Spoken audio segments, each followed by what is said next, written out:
अस्सलामु अलैकुम वरहमतुल्लाहि वबरकातुह। एक भाई ने ये सवाल किया है कि अगर किसी शख्स को पेशाब के कतरे की बीमारी हो, यानी बार बार पेशाब के कतरे आते हों, तो वो इंसान वज़ू किस तरीके से करे, नमाज कैसे पढ़े, उसके लिए शरीयत में क्या हुक्म है। दोस्तों, नमाज और पाकी के ताल्लुक़ से ये बहुत अहम और ज़रूरी मसला है। बहुत सारे भाइयों के साथ इस तरीके से होता है।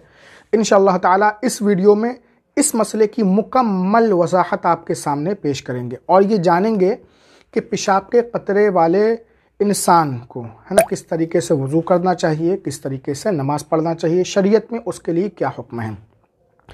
मसला अच्छी तरह समझने के लिए आप इस वीडियो को बहुत गौर से मुकम्मल देखें, तभी आप पूरा मसला समझ पाएंगे।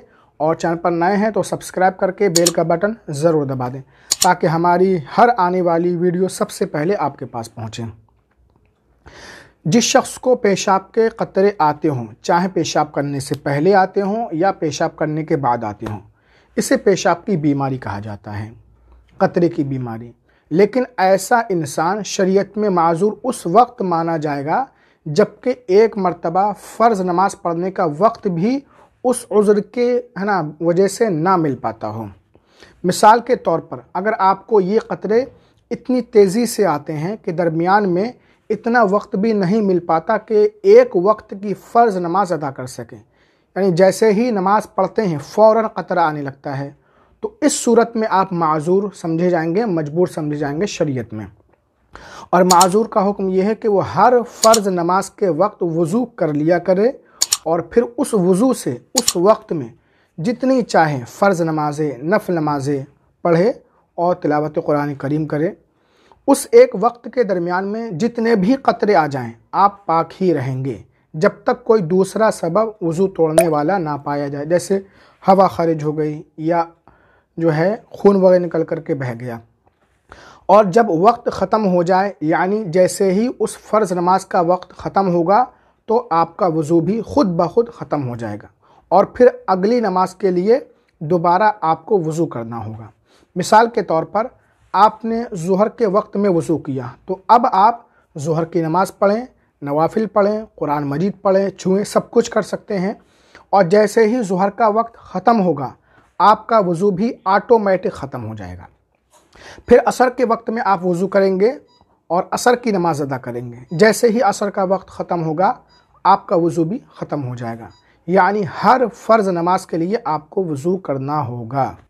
और अगर ये कतरे कपड़ों पर गिर जाएं तो इस सूरत में ये देखा जाएगा कि वो किस तेज़ी से निकल रहे हैं। अगर इतना वक्त भी ना मिले, मिसाल के तौर पर नमाज शुरू करने से पहले कपड़े को धोया मगर दौरान नमाज वो कतरे उसी तरह कपड़ों में निकल आए, तो इस सूरत में आप पर उन कतरों का धोना वाजिब नहीं है, अगरचे ये कतरे 1 दिरहम की मिक़दार से ज़्यादा ही क्यों ना हों। और अगर आपको ये गुमान है कि इन कतरों को धोने के बाद ये नमाज के दरमियान नहीं निकलेंगे, तो इस सूरत में उन कपड़ों को धोना वाजिब है जिस जगह कतरे गिरे हैं। और अगर पेशाब के कतरे तेज़ी से नहीं निकलते हैं, यानी कुछ देर तक पेशाब के कतरे आने के बाद बंद हो जाते हैं या दरमियान में इतना वक्त मिल जाता है कि जिसमें फ़र्ज़ नमाज आप अदा कर सकते हैं, तो फिर आप शरीयत में माज़ूर नहीं होंगे। इन कतरों से आपका वज़ू टूट जाएगा, कपड़े भी नापाक हो जाएंगे। अगर 1 दिरहम या उससे ज़्यादा पेशाब के कतरे कपड़े पर लग गए तो उनका धोना ज़रूरी होगा। इस सूरत में आप नमाज से कुछ देर पहले पेशाब करके फ़ारिग हो जाएं और उसके बाद पेशाब के कतरों के निकलने तक इंतज़ार करें। जब कतरे निकलना बंद हो जाएं और आपको इत्मीनान हासिल हो जाए कि अब कतरे नहीं आएंगे, तो फिर आप वज़ू करें और नमाज अदा करें। बेहतर होगा कि आप नमाज के वक्त के लिए अलग कपड़ा रखें और दूसरे औकात के लिए अलग अलग कपड़ा रखें। उम्मीद है आप इस मसले को अच्छी तरह समझ गए होंगे। वीडियो को लाइक करें, सवाब की नीयत से ज़्यादा शेयर करें। अस्सलामु अलैकुम वरहमतुल्लाहि वबरकातुहू।